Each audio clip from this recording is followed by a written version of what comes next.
your main act this evening. Are you excited for that? Are you excited for your main act this evening? Guys, please keep the noise going. Put your hands together for a very funny Daniel Muggleton.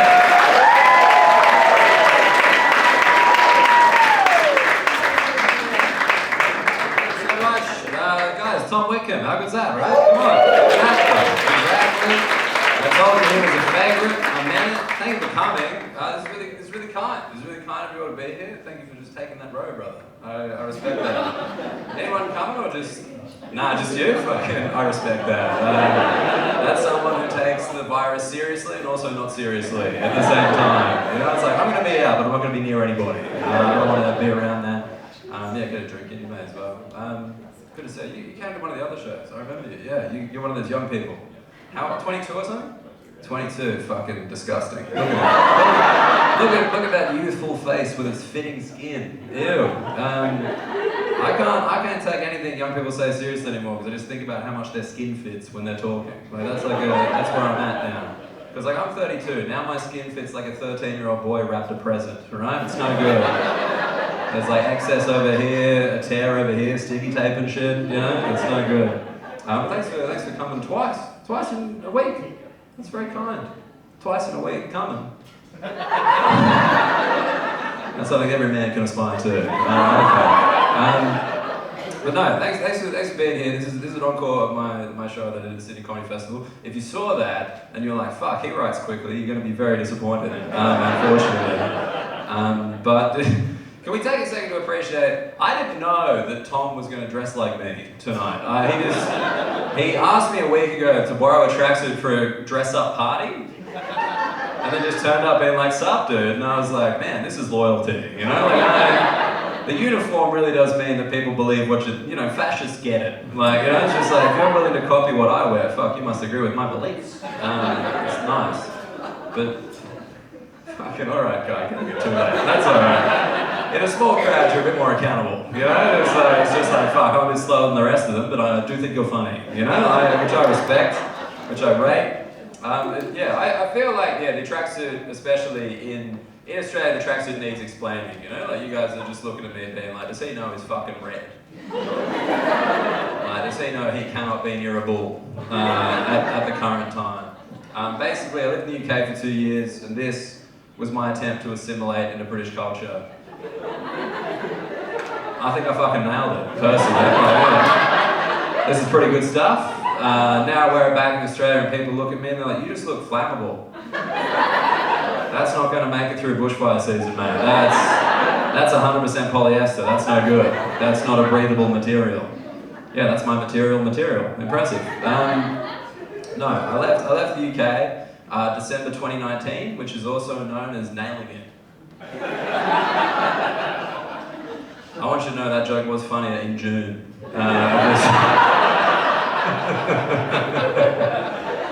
But still nailed it, man. Like, I don't know if you've heard, but since 2019, the UK comedy industry pretty dead. The UK dead industry very alive.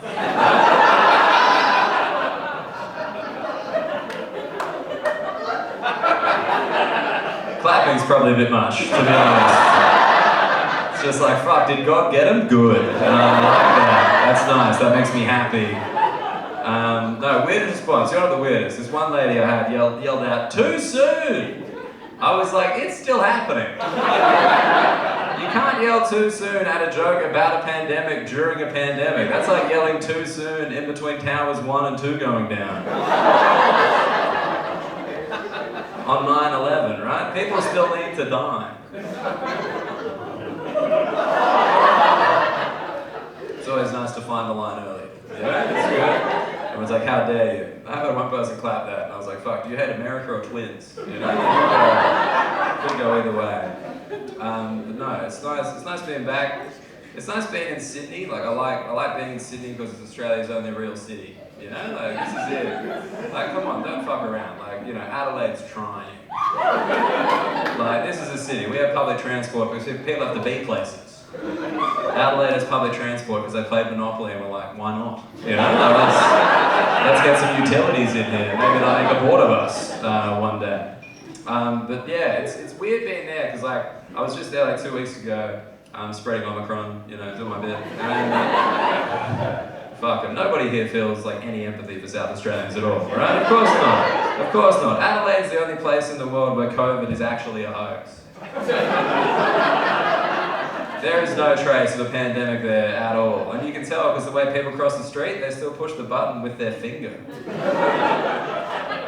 What? Just raw dogging the traffic light. No condom, no worries, being like, let me get across there, you know? I'm standing next to him like, was your elbow busy, mate? Get it done, right? We all agreed how to cross a road and we figured out elbows are immune to COVID. You can't lick them, right? It's just science, just science. But when I went back there, it was funny because, like, you can tell they're still like just new to COVID because they're still doing like the 2020 COVID test. Remember how, like, you know how COVID tests have like improved? Like in 2020 they were like, we're pretty sure that COVID lives in the brain. So we're gonna fucking stick this thing as far in as we can go. Hopefully get a bit of lobe in there. And then stick it in this tube and we'll see what happens. You know, now it's gentle, like they're just like gently in the nose, like a nice tickle, like a $300 bag, you know, just like little gentle tickle in the nose. And then in the throat, like it's not deep, it's like it's a nice gentle depth, like any good Catholic boy is comfortable with. You know, just in here. Whereas Adelaide's still bringing that like 16-year-old boy fingering for the first time energy, you know? Deep. That's not a moan of pain, that's a moan of pleasure. My guy chanted mantras to himself, keep going, he's enjoying it, you know? But no, it's nice being back in Australia. Do we have people from overseas in? Out of interest? Anyone? Any foreign? Oh yeah, fuck yeah, you guys. I like that you guys are in the immigration queue. Fucking all over the back. That's fun. Where are you from, man? We're from the UK. You're from the UK, all of you? Aussie. Yeah. Aussie? The guy wearing the hat indoors, go figure. Yeah. It's nice when a stereotype appears early. There he is. He's known by a nickname professionally. Fuck yeah. Davo, what do we got? What is it? What is your name? Oh, Noah. Noah. Yeah. Fuck, you can't. How disappointing is that? You can't Australian nickname Noah, can you? You can't do it. It's already got a fucking O in it. He's ruined me. He's ruined me. I guess his friends must call him the Ark. You know?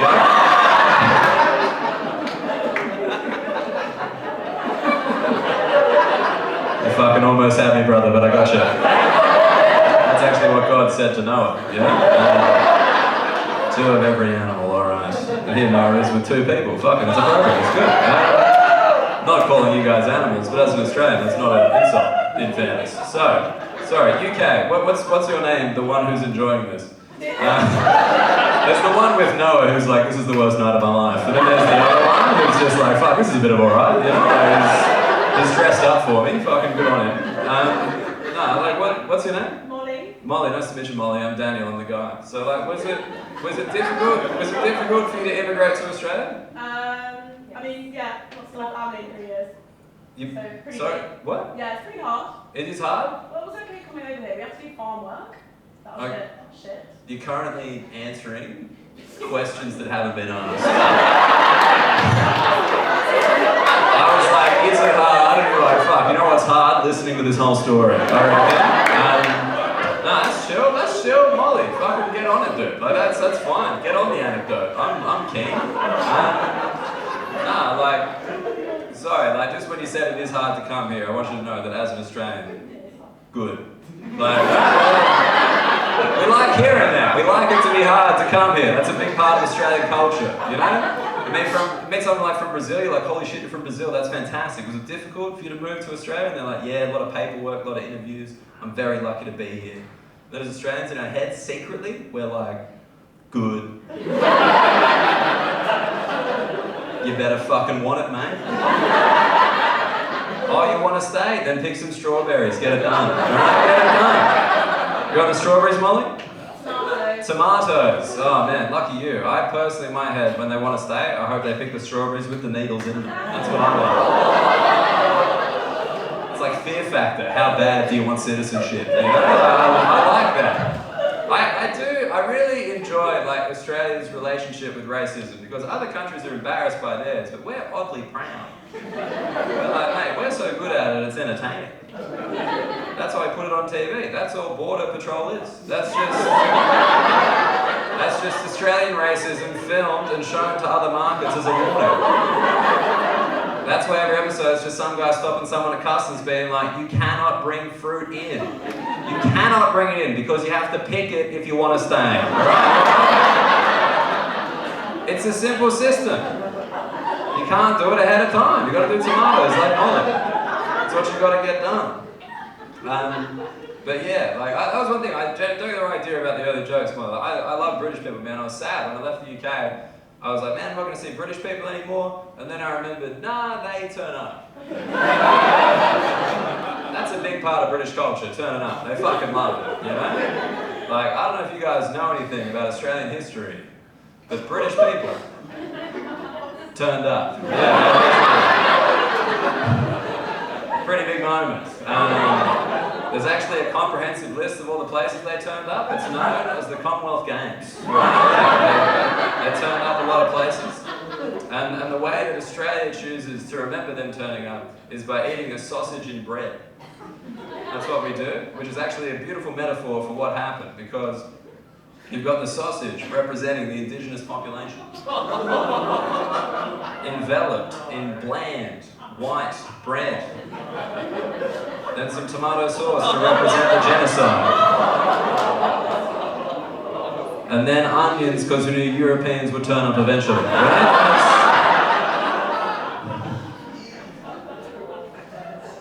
Someone to say Jesus. Coward. Sorry, mate. How did we speak English here? Are you a British person or an Australian person? Pardon? You're a Kiwi? Well, I mean, it's not dissimilar. Pardon? It happened over there too, that's true. That's why you guys get to compete at the Commonwealth Games. I mean, obviously it was a horrible thing, but how nice is it to make a sprinting final, you know? Just one for the sports fans. That's okay. Fucking Australia made the final. Oh, Commonwealth Games. Okay. That's fair. That's how you know Australia can't run. When the guy wins a heat, we're like, fuck, PM, that's him. We'll elect him, we'll do it. But no, it's like, it's weird, man, because like, yeah, one thing, sorry, Molly, it's back to you, unfortunately. Like, before you came here, were you afraid of the wildlife and stuff? Yes. Which bit? Spiders. Spiders specifically? Snakes, cockroaches. Are you currently ranking them? Because cockroaches should be third. Out of the things you're afraid of, spiders, snakes, cockroaches. Ew, still scary. You know, like, yeah, spiders are a weird one. Because I didn't know this until I lived in the UK. Like, British people are genuinely afraid of Australian wildlife. I thought they realised that was a lie we told them, so we don't get colonised twice. I thought they knew that, but no, like they're genuinely afraid. And like the thing is, if you've ever seen a British spider as an Australian, it makes sense. Because as an Australian, looking at a British spider, you're like, I'll bite, you can't. Don't think you're top of the food chain. You've got more legs, but I'll have you, right? But the sharks, you didn't mention sharks, Molly. Not afraid of sharks? Sharks, yeah. Definitely. Okay. Number one. Well, I gotta ask, is there anything in Australia you're not currently afraid of? And don't say the Ark. Okay. Just be like, shh. No, I didn't. That's the thing, like, British people are so afraid of sharks, man. I met so many British people who flew to Australia 22 hours each way, but never swam at an Australian beach because they genuinely thought the shark was going to choose them. The level of self-importance in that statement, right? Like, they genuinely think out of everyone at the beach, the shark's choosing them because they speak the Queen's English. Right? It's crazy. Like, the shark is just there, swimming past the surfers out by the big waves, right? Swimming past the parents with their children on bodyboards, just swimming all the way down to the British person who's just shin deep in water. Their ankles are wet, they still counted as swimming, right? They got a can of Magners in one hand, irreversible sun damage in the other. And they think the shark's looking at them being like, fuck yeah, finally, cooked meat, how good's that? I'm sick of eating sushi, right? And the thing is, like, I try and reassure British people, you know? I'm like, don't worry about the spiders and snakes, they haven't killed anybody since like the 80s. And yeah, sharks kill someone pretty much every year, but you've got to remember, that person is a surfer. We can afford to lose a surfer. They're not propping up the economy, right? When a surfer dies, Jack Johnson loses a sail. That's it, that's the end. A combi van hits a used car line. Australia will keep calm and carry on. Fucking thanks for turning this into a rally, bro. Fucking yeah, he's telling the truth, yeah. Alright, that's nice. That was funny, like, one thing, like, living over there, like, everyone always asks me, was it easy for you to move to the UK as an Australian? And I was like, yeah. Like, all you need is a photo, not even of you. Like, they don't really care. And they're like, well, how is that fair? Why is it easy for Australians to go to the UK, but it's hard for British people to go to Australia? And I said, well, if you think about it, my white skin is kind of a receipt. This is clearly the original store I was purchased from. So if I want a refund, that's my right.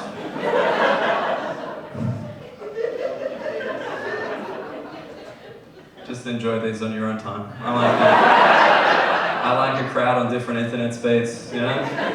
Got like 4G being like, that was alright, 3G being like, it was okay eventually, one person on NBN in the back being like, has he mentioned the tracksuit? Like, I don't know, it's so fucking red. It's so red, I'm confused. This act I thought would be more physical. But no, I did that for 2 years. The entire time I was in the UK, I never had like hay fever, asthma, anything. It was only when I left I realised, oh, that's because I was supposed to live here. Hay fever isn't an allergy to pollen, it's karma for white people being where they shouldn't. And that might sound silly, but you never had an Aboriginal mate ask you for a Zyrtec.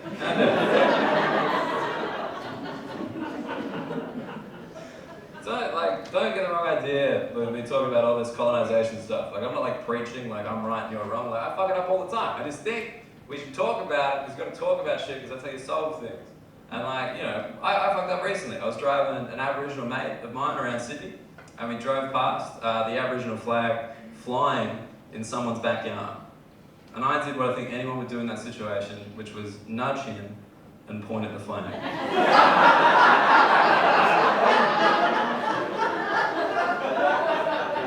I was like, mate, you're gonna fucking love what's going on over here.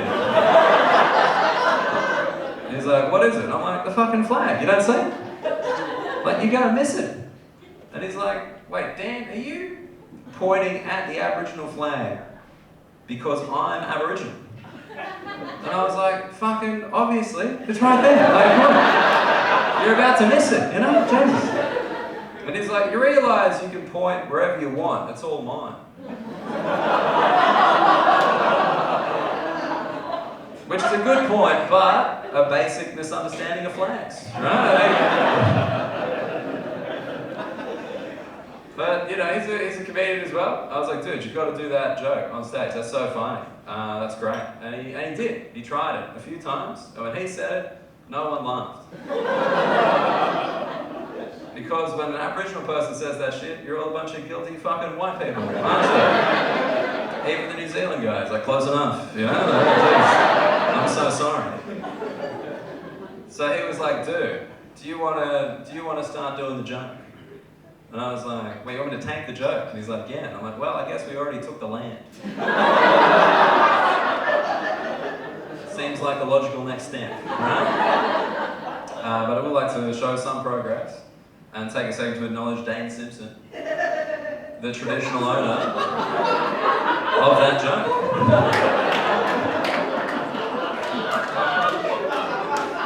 I'm glad that one person here knows who Dane Simpson is. Just like, fuck, I know where this is going. Nah, this is going alright. But no, thanks for being here. This is nice. I don't know. brought a bucket of beers on stage, and I'm like, that's enough, I think. But no, I appreciate you guys coming down. Like, it's nice. It's nice doing these shows. The last comedy shows that will ever be. As Omicron sits in.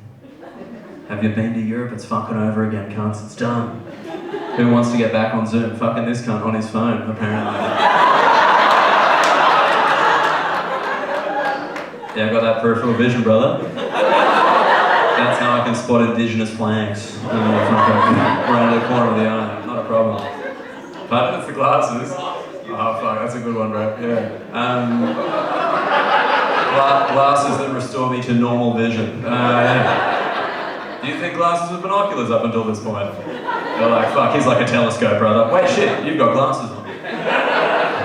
He's wearing clear glasses. I thought he was some 2020 piece of shit. Having a go at me, but it's just a David Letterman piece of shit. Making that happen. Takes one to know one. That is not a great comeback. That comeback is so old, it should isolate. It's in the high risk category. I didn't want to make this about you, but here we are. Who would have thought another white guy would come to the show and be like, it could be me. I've spoken out loud before. But you're alright. I gotta say, I respect all of you in the crowd tonight. I do, because no one's wearing shorts, you know, which is really nice. Like the amount of times in fucking Australia, you come out, some guy in the front row got his fucking quads out. I'd have chosen Europe for 2 years. Never saw another man's knee. Then in Australia, everyone's like, fucking here it is, mate. Have a look at this quad. When I'm trying to do my art, now I've got an opinion on whether or not they cycle, you know? It's no good. The quad usually connected to a knee, then a shin. On the other side of the shin is a calf, covered in a tattoo from a culture the dude doesn't belong to. So you've got a koi fish there. Do you like Asia? No, I can't. Love the pokies. Can't get enough. My first son's called The Feature. So wait, you just told me you hit the feature last night? Yeah. There's a relationship between gambling and violence, is the subtext to that joke.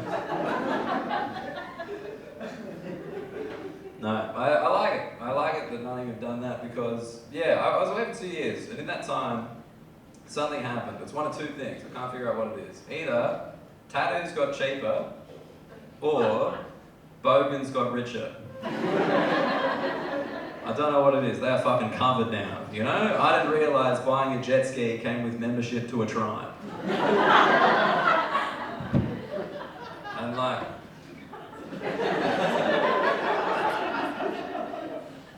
Oh, mate, in your own fucking time. It's all good. We can let this thing play out. No, it's like, honestly, like, I don't like it, man. I don't like just the fucking covered in tats, like... Because I don't like bogans, honestly. I know you guys, like, you can't say that. I can, I don't. Like, I don't like bogans. Like, don't be mean to bogans. My cousin gave me a Crown Lager last Christmas. Like, fuck your cousin. Bogans are shit, they're no good. And I'm not worried about upsetting them because they're not here. Bogans don't pay money to listen to another person talk.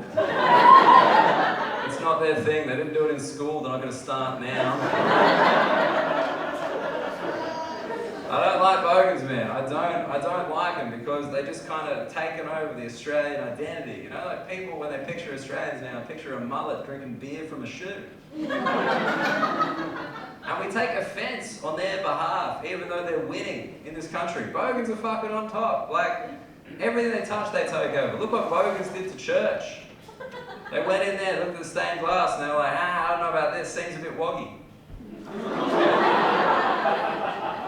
And the hymn's in Latin, that's foreign, don't trust it.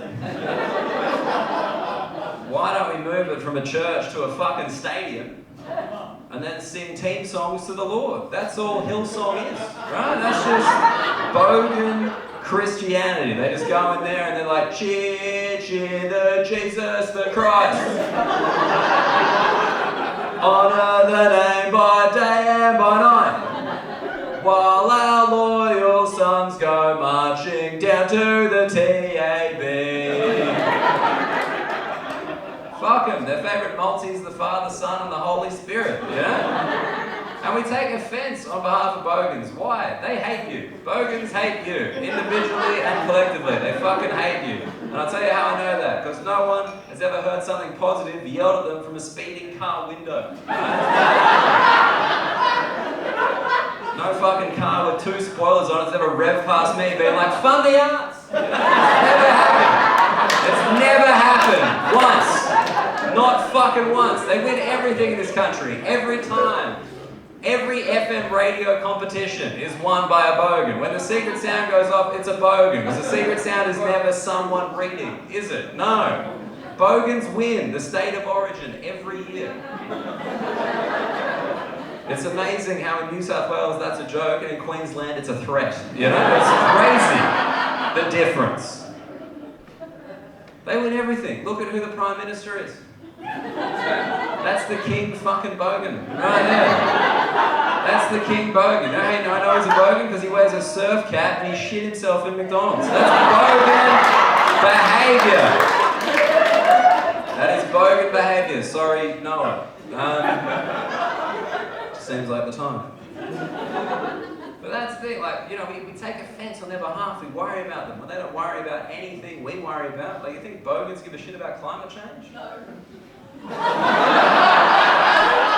That was actually the trivia portion of the show.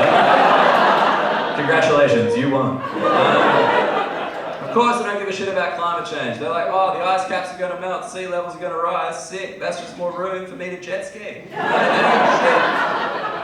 And less room for people to immigrate to this country. It's a win-win.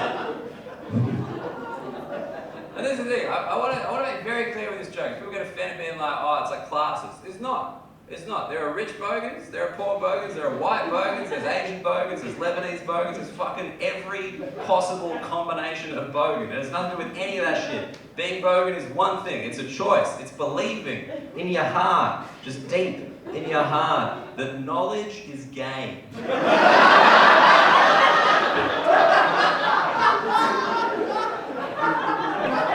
Has anything ever made more sense than that sentence? Right? Has anything? You've been trying to put your finger on it for years. And that's what it is. That's what they're afraid of. They're like, what if I read a book? How would I tell my dad? You know?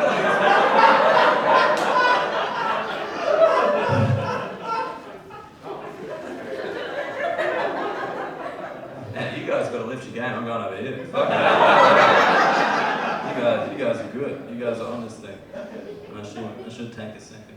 Thank you. Like, it is genuinely like, and this is going to sound like a little like you know, home city thing, but like, it's amazing how much better that joke goes in Sydney than Adelaide. Like, it is frightening the difference in uptake. You know, it is a lot. Sorry, I see Joseph from the show, yeah, from before. You're in a relationship, but it's 22. Young person relationship.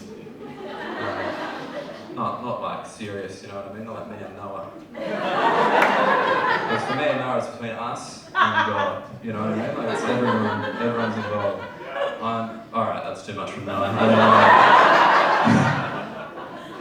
I don't know. You're taking this very well. No, so like, yeah, I'm married, which is something I like to tell audiences because they're surprised. They're like, I don't think tracksuit people got locked down. Unless they're some kind of athlete. I don't think that's how it works. But a little bit about me, I get to wear both my parents' wedding rings. That's my dad's, that's my mum's. They're not dead, they're just divorced. Right? So I get them both. Here I am in the middle, split them up. And that's actually anatomically correct because I am taller. It works, it does work. It's a nice little visible. Yeah, we got married last year during COVID. And it's funny because like COVID was like the first, like we only lived together when we got back from the UK and like when we just kind of got locked down together immediately. And it's like, it's funny how you know just like you're comfortable with another person because they'll just say something that is so insane and both of you are just like, yep. You know, like there's just nothing to, because like I remember this so vividly, this is when I realised that we were too comfortable in our relationship. We woke up early and she was like, hey, do you want to go get a coffee since we're up early? And I noticed I had an erection. And like, the thing is, when you're married, like when you see an erection, you're not like, I should put this to good use. An erection as a married man is kind of like a housing deposit in 2021. It's cool that you've worked so hard for this, but put it on the shelf for a couple of years. Maybe it'll come in handy. So I just said to her, I'm like, I would love to get the coffee, but we just got to wait for this erection to go down.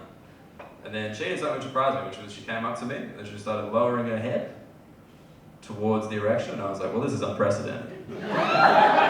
This is like 6:30 a.m. This is like aerobics Oz style. You know, this is too early for this. And then she didn't put it in her mouth. She just went straight up to it, real close, and she just whispered my dad's name 3 times.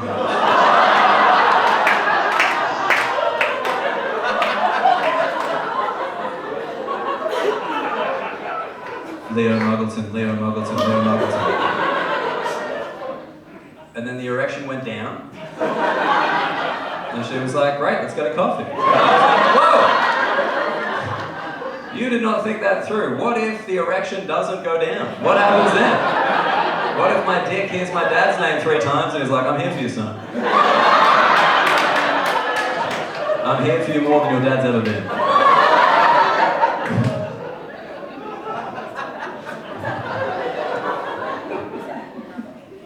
I wish any of that was an exaggeration. But yeah, we're trying. Actually, I'm going to talk to my clear glass doppelganger man. What's your name, sir? Jack. Nice to meet you, Jack. I'm Daniel. I'm the guy. You got a girlfriend, Jack? Do not. Got a boyfriend, Jack? Do not. So you're alone? I am. Is that potentially why you're trying to connect with a comedian on stage?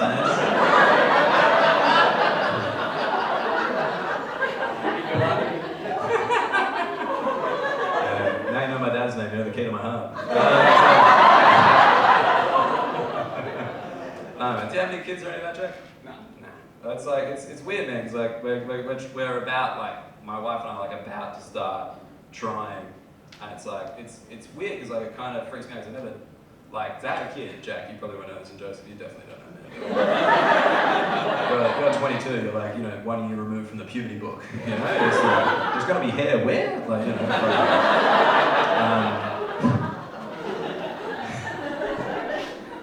basically, if you want to have a baby, this is what I've found out. If you want to have a baby, what you need to do is you need to come in your wife.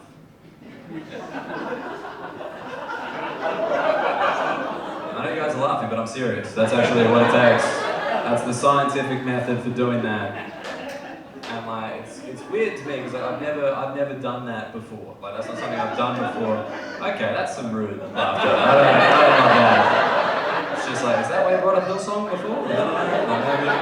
Just like I've been there. I just haven't stayed. You know, I just haven't stayed there for long enough before. Because like, she was on contraception and she went off contraception and we got married and I was like, well, I don't think I should wear condoms with someone I'm married to, and that's weird. So I've been there, I just haven't stayed.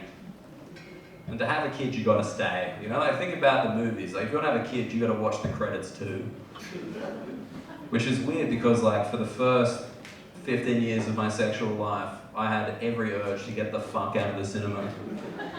Even if you think the credits are about to play, like I gotta get the fuck out of the cinema right now. Because if I haven't seen who the director is, there might be a sequel. Like that's terrifying. And like, yeah, it's a genuine fear of mine. Like she knows that like it's kind of like a new thing for me. So like I know the first time that we have intercourse to procreate, she's gonna like try and reassure me, Like we're gonna be there. We're gonna be like doing it, And she's gonna say something like, "You're gonna make such a great dad." And I'm gonna say, "That's a pretty early call." Then she's gonna say, "I can't wait to have a baby with you." And I'm gonna say, "That's actually moving the credits further away."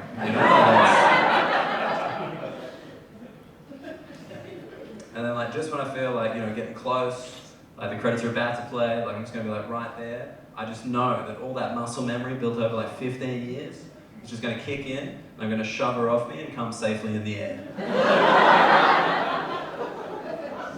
Safely in the air.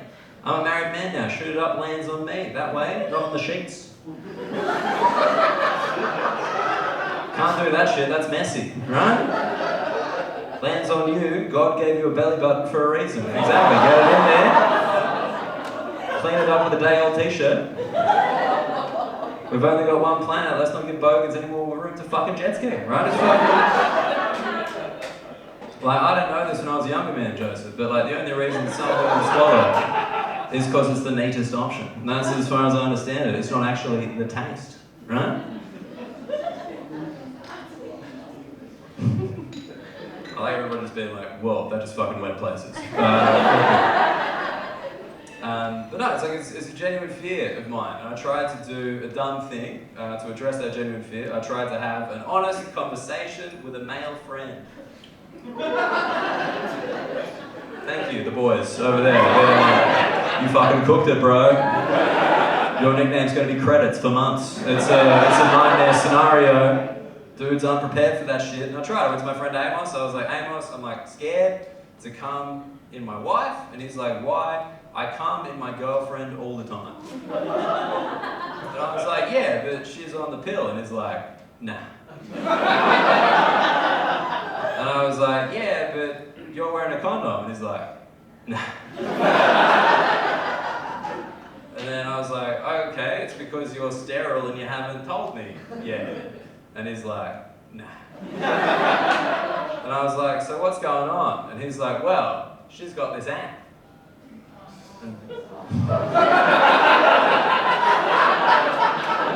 I love people giving themselves away on this joke so much. It's like, fuck. She's got this app, and basically she tells the app when she's on a period, then the app tells her when she's ovulating, and then I don't come in her on those days. And I said, are you out of your fucking mind? That's your form of contraception, an app.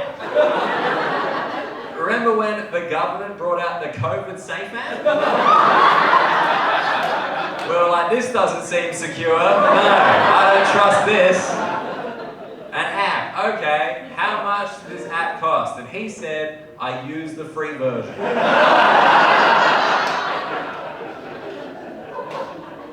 The free version.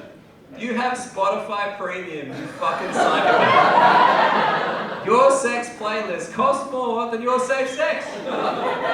Who makes this app? And he said, I haven't looked into it. And I said, well, at this stage, it sounds like the Catholic Church. To be honest, it sounds like a trap trying to get people pregnant. Man, I was shocked. I went home and I told my wife, I was like, Mary, you're not going to believe this. Amos has been coming in his girlfriend. No pill, no condom, not sterile, I asked. And she said, are they using the app?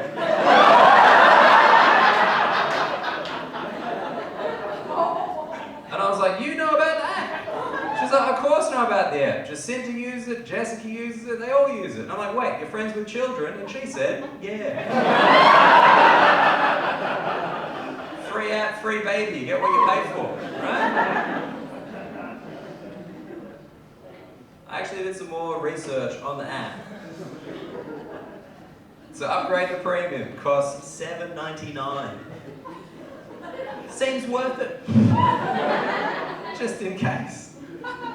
It's a two-part app. The first part tells you when you're ovulating. The second part monitors the growth of the baby inside the uterus. I guess Amos thought they put that bit in there just in case, right? But my favourite thing, I've been telling audiences that story for a while. My favourite thing I've ever heard was I got a message literally last Monday from a friend of mine who's a doctor, and she said, I just had a pregnant lady in here who found out she was pregnant by surprise. It wasn't planned. And I was like, oh yeah. And she said, yeah, I was using this app to track my ovulation. And then I saw this comedian who talked about how the app doesn't work. So I thought I'd have a test just in case.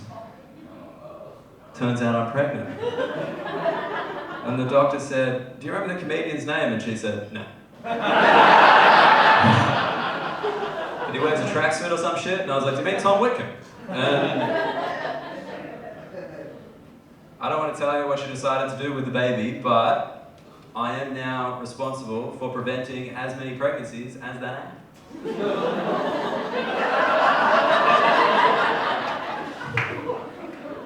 Someone clapping that was Jack, and that was weird, dude. Like, I would not include that on your Bumble profile, you know?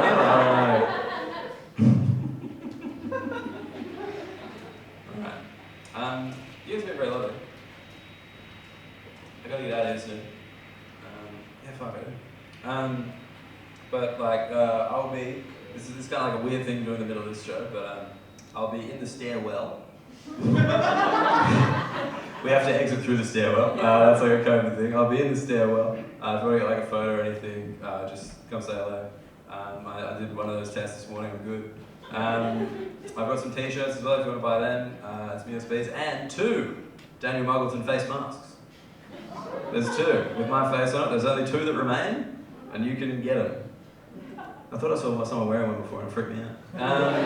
They are truly horrifying, but if you hate a relative, fucking buy them. That's a joke. But no, I'm gonna talk to Jack again, because I like Jack. Hey man. Like, I know this feels like a while ago. Like, remember like COVID-1, you know, like OG COVID, you know, just kind of like the original, like the Gossip Girl with Blake Lively, you know, just fucking in the past. Like, how did you spend it? Like that first one, you know, like the Tom Hanks till June. How did you spend it? Mostly at home, went out to get groceries and coffee. That's it. That's it? Do you do any exercise or anything? See any mates? Go for any walks? Any of that? He was walking the dog. Walking the dog? Yeah. What's the dog's name? It. Nice. There's no joke there. It's just an appropriate name for a dog. So you didn't see your mates at all? Well, I live with a couple of mates, so. You live with a couple of mates? Yeah. Are these like next to you now? No. Yeah. One off that I was with, and 2 more that no longer live with. No longer live with? Yeah. The disease got it. Yeah. Fair enough. No. That was the thing. It's interesting, like how the different states kind of allowed different things during that first lockdown. Like, I loved in New South Wales. They were just like, yeah, so like everything's banned apart from tennis and golf. I was like, fuck yeah, dude. I'm middle class too. This is sick. This is perfect.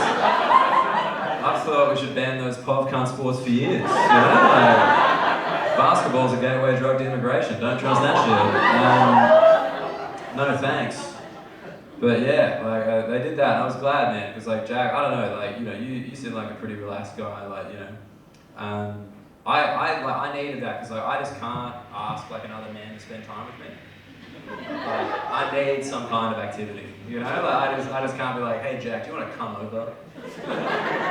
Like, and anyone I said that, I said yes, I'm like, he's gonna fucking murder me. You know? It's too intimate for like a dude on dude experience. That's probably a bit much. That's what I consider talking. You know, like it's a dude on dude experience. We caught up. You know, it's not like a thing. I think it's like a dude. It's like a man problem. You know, like women can catch up, man. Women can catch up over anything. You know, like women can be like, man, like just bump into someone they haven't seen in years, being like, holy shit, it's been so long. I need to know how everything is. Let's catch up. Do you need to pee? And she's like, yes, and it's like, great, let's sort it out in the cubicle. You know, like you guys can have a D&M in a cubicle. Have you been to a men's room? It's more silent than a hug between a father and a son, right? It's quiet. In the men's room, you can hear how well greased the taps are, you know? Like I don't... Are you the same? I'm always curious if I'm just like raised right or something. Like, I don't know. If anyone's having an awkward conversation at the urinal, it's odd. It's odd? Okay. I like the percent of that conversation with awkward. Like, as in there's no way to have a non-awkward conversation in the urinal. Yeah, actually, you know, I've only ever had one conversation in the urinal that I liked. I don't forget it. This was 7 years ago. No, I just remember this so vividly. Actually, there's two. Fuck, I don't usually tell this, but we'll do it. You guys are here. Fuck, come on, it's a bit of fun. I don't forget this. I swear this is like 8 years ago. I was at a urinal, this other guy started pissing at the urinal, and he looked at me, and he looked down, and he looked up, and he said, "Nice piece." And I was like, "I will marry you." Those are my vows right there. I didn't know this guy, I've never forgotten it. I was like, what a fucking great moment. But the other one, sorry, this is like slightly like against the point I'm gonna make, but it was in London, and this guy, some guys just can't go. There's other dudes around, like women probably, I don't know if you guys know about this, but some men just can't go. They stand there, because they're men, they don't mention it. They just silently approach the urinal, get it out, and wait for the all clear. That's the move that they pull.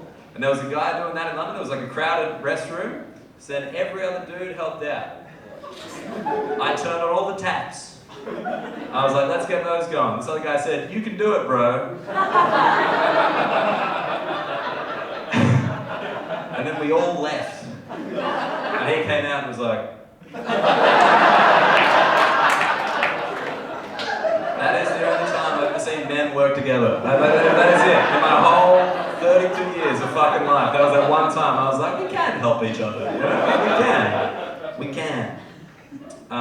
But yeah, it's like I think we struggle with that. I think it's like a dude thing. We need an activity to justify talking to each other. Like talking to each other isn't an activity enough. We got to put something into it. Like that's why men have these shit hobbies. Just to justify male relationships. Like shit that no one likes, like fishing. No one, golf, exactly. At least there's money in golf. Fucking Rex Hunt was on JobKeeper, Anyway. Fishing, man, dudes just we go fishing just to try and connect. I'd say pretty much every dude in this room has probably gone fishing whether they liked it or not. Because you were between 9 and 11, your dad had no idea how to have a conversation with you. And he took honest stock of it and was like, the land is not working. Let's try the fucking water. Right, let's give it a go. I've watched SpongeBob SquarePants, they seem chatty. Then early morning, you wake up, you ditch the rest of your family, go out on a boat or a pier if you're a pop cunt. Right? You go on the boat. And you and your dad go out one-on-one.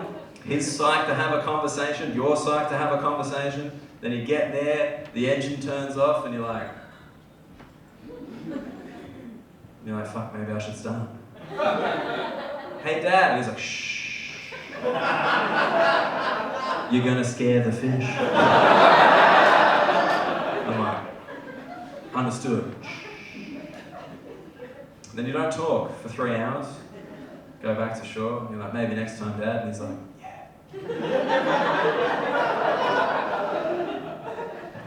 and then you go a few more times, no chats happen, then eventually you have the courage, you're a bit older, you're like 13, 14, you're like, Dad, I don't want to go fishing anymore, fishing sucks.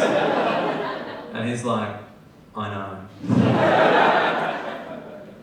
Then you don't talk for 5 years, then you turn 18. And he's like, hey, do you want to buy you a beer? And you're like, fuck, I've had so much to tell you. Holy shit.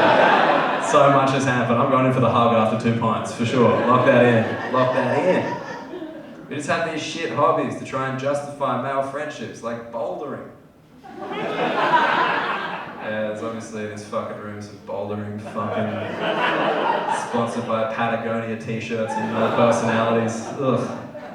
But bouldering is just a way to talk to someone because on the same floor you're too equal, it's too much. You've got eye contact, fucking shove them up a wall a bit.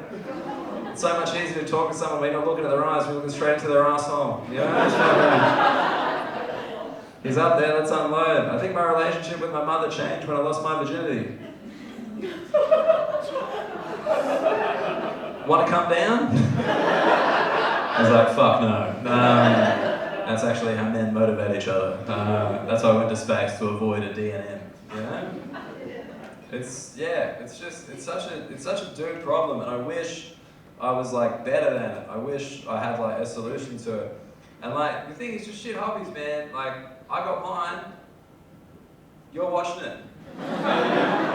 This is the way I've decided to talk to people. This is easier than having a chat one-on-one. This is easier for me. My wife doesn't know I'm afraid to come in her.